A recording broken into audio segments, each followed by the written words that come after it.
एक समय की बात है। एक गांव में बलराम नाम का एक किसान अपनी पत्नी लक्ष्मी और बूढ़ी माँ के साथ रहा करता था। बलराम की एक छोटी सी बेटी थी जिसका नाम पिंकी था। बलराम के पास थोड़ी सी जमीन थी जिसमें वह तरह तरह की सब्जियां उगाता था और पास के बाजार में जाकर उन्हें बेचा करता था और बड़ी मुश्किल से उसका परिवार का गुजारा होता था।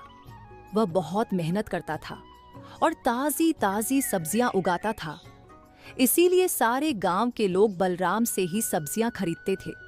सब्जी ले लो, ताजी ताजी सब्जी ले लो, फल और सब्जी ले लो, हरी भरी सब्जी ले लो, सिर्फ सस्ते रेट पर। अरे भाई बलराम, कैसे हो? घर में सब ठीक है ना? और तुम्हारी बेटी पिंकी कैसी है?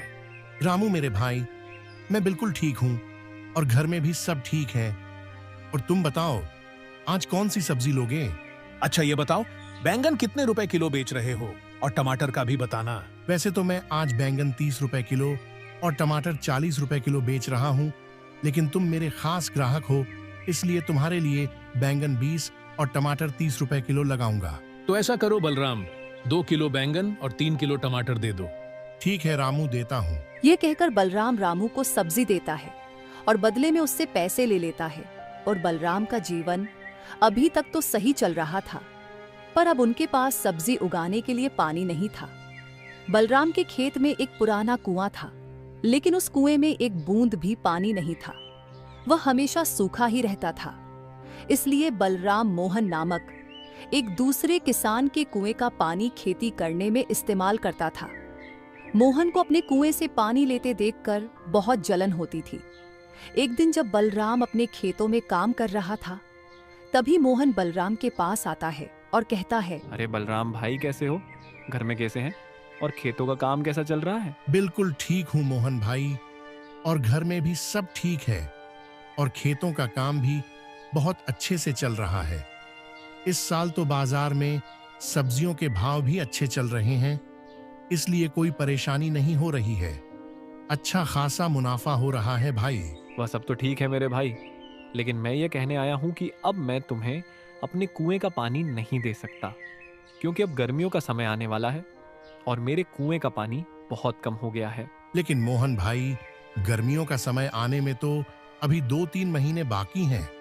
अब मैं अपने खेतों का काम कैसे करूंगा और फल सब्जियां कैसे सींचूंगा?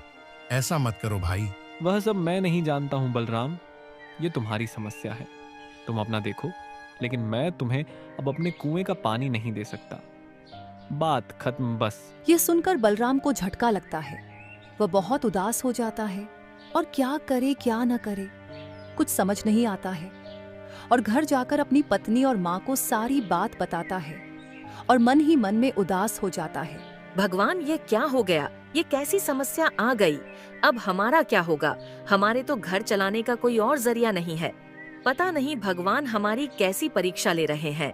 तुम चिंता मत करो भाग्यवान, भगवान हमारी जरूर मदद करेंगे और इस परेशानी का भी हल जरूर मिलेगा। अगर आप कहें तो मैं एक बार जाकर मोहन दादा से बात कराऊं। ठीक है भाग्यवान, जैसी तुम्हारी मर्जी, तुम जाकर कोशिश कर लो।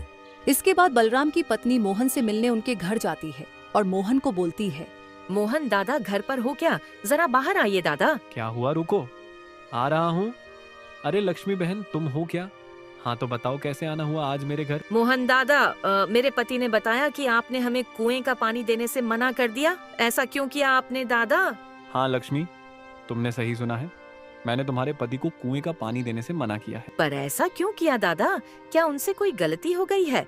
अगर ऐसा हुआ है तो आप मुझे बताइए, हम आपसे माफी मांगने के लिए तैयार हैं दादा। अरे ऐसा कुछ नहीं है, वह गर्मियों का समय आने वाला है, इसलिए मैंने पानी देने से मना किया है, और ऊपर से मेरे कुएं का पानी बहुत कम हो गया है। लेकिन मोहन दादा, गर्मियों का समय आने में तो अभी बहुत समय है, तब तक हमारे खेतों का क्या होगा? वह सब मैं नहीं जानता हूँ, वह तुम्हारी समस्या है, तुम खुद देख लो।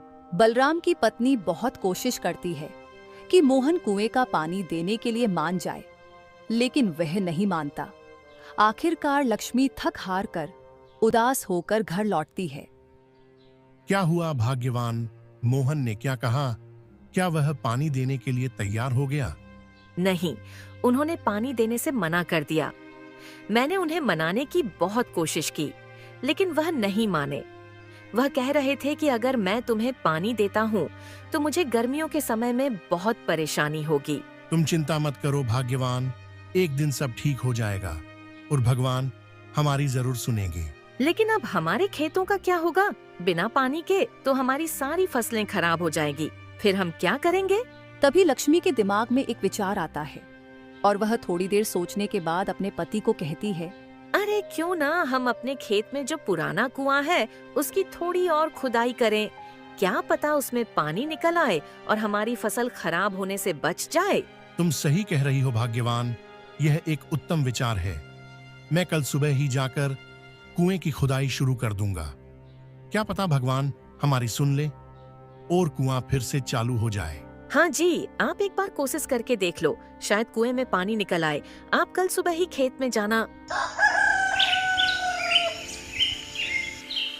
इसके बाद अगले दिन सुबह होते ही बलराम और उसकी पत्नी लक्ष्मी दोनों खेत में जाते हैं और बलराम अपनी पत्नी लक्ष्मी को कहता है, तुम ऊपर ही रहना भाग्यवान, मैं नीचे कुएं में जा रहा हूं और जैसे ही पानी निकलेगा तो मैं तुम्हें आवाज दूंगा। यह कहकर बलराम नीचे जाकर कुएं की खुदाई करने लगता है और बहुत देर तक खुदाई करने के बाद भी पानी नहीं निकलता। बहुत देर हो गई, क्या हुआ जी? पानी निकला क्या? नहीं भाग्यवान, अभी तक तो नहीं निकला। मैं थोड़ी देर और खुदाई करता हूँ, क्या पता पानी नीचे हो। मैं थोड़ी और खुदाई करता हूँ। यह कहकर बलराम फिर से खुदाई करने लगता है, लेकिन बहुत देर खुदाई करने के बाद भी कुएं से पानी नहीं निकलता। इसलिए वह हार मान जाता है और बलराम थक हार कर कुएं से बाहर आ जाता है। क्या हुआ जी? आप बाहर कैसे आ गए और कुएं से पानी नहीं निकला क्या? हाँ भाग्यवान, मैंने बहुत कोशिश की, फिर भी कुएं से एक बूंद भी पानी नहीं निकला। शायद यही हमारा भाग्य है। अब तो हमारी यह फसलें भी खराब हो जाएंगी।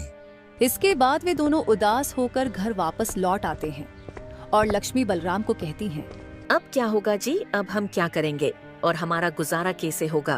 क्या करे क्या न करे, मुझे कोई उपाय नहीं सूझ रहा है भाग्यवान। कुआं ही हमारी आखिरी उम्मीद थी। अब आगे क्या करना है वह कल देखेंगे।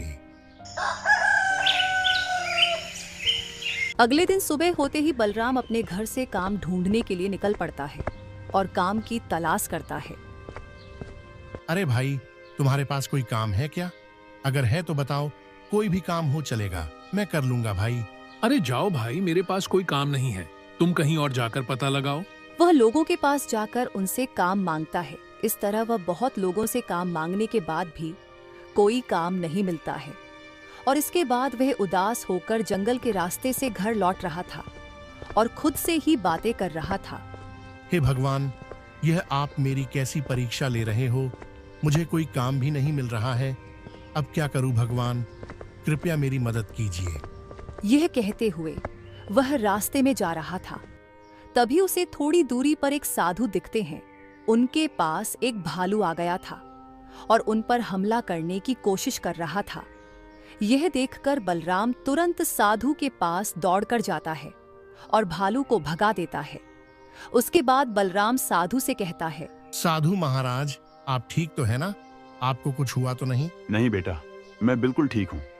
तुमने सही समय पर आकर उस भालू को भगा दिया और मेरी जान बचाने के लिए तुम्हारा बहुत बहुत धन्यवाद बेटा। अरे नहीं साधु महाराज, यह आप क्या कह रहे हैं? यह तो मेरा फर्ज था। तुम बहुत अच्छे इंसान हो बेटा, भगवान तुम्हारा भला करें। तभी साधु बलराम को उदास देखकर कहते हैं, क्या हुआ बेटा? तुम बहुत उदास लग रहे हो। तुम्हें कोई परेशानी है क्या? तुम चाहो तो मुझे बता सकते हो बेटा। इसके बाद बलराम साधु महाराज को जो उसके साथ हुआ था वह सारी बात बताता है और साधु महाराज, अरे बेटा, यह तो तुम्हारे साथ बहुत गलत हुआ है। इसलिए मैं तुम्हें अपनी वर्षों की तपस्या की शक्तियों से आशीर्वाद देता हूँ कि तुम्हारे कुएं में पानी निकल आए और हमेशा तुम्हारा कुआं पानी से भरा रहे। ये मेरा आशीर्वाद है बेटा। साधु महाराज, आपके इस आशीर्वाद के लिए बहुत बहुत धन्यवाद और मेरे ऊपर आपका जीवन भर उपकार रहेगा महाराज। इसके बाद बलराम अपने खेतों में जाता है और कुएं में खुदाई करने लगता है और उसके बाद तो सच में उस कुएं से पानी निकलने लगता है। यह देखकर बलराम बहुत खुश होता है। इसके बाद वह अपने खेतों में रोज पानी सींचता है। उस कुएं में हर समय यहाँ तक कि गर्मी के समय में भी पानी भरा रहता है और वह कुआं कभी नहीं सूखता। इसलिए बलराम फल सब्जियां उगाता है और पहले से अधिक मुनाफा कमाता है और धीरे धीरे वह बहुत अमीर हो जाता है। इसके बाद वह खुशी खुशी अपनी जिंदगी गुजारता है।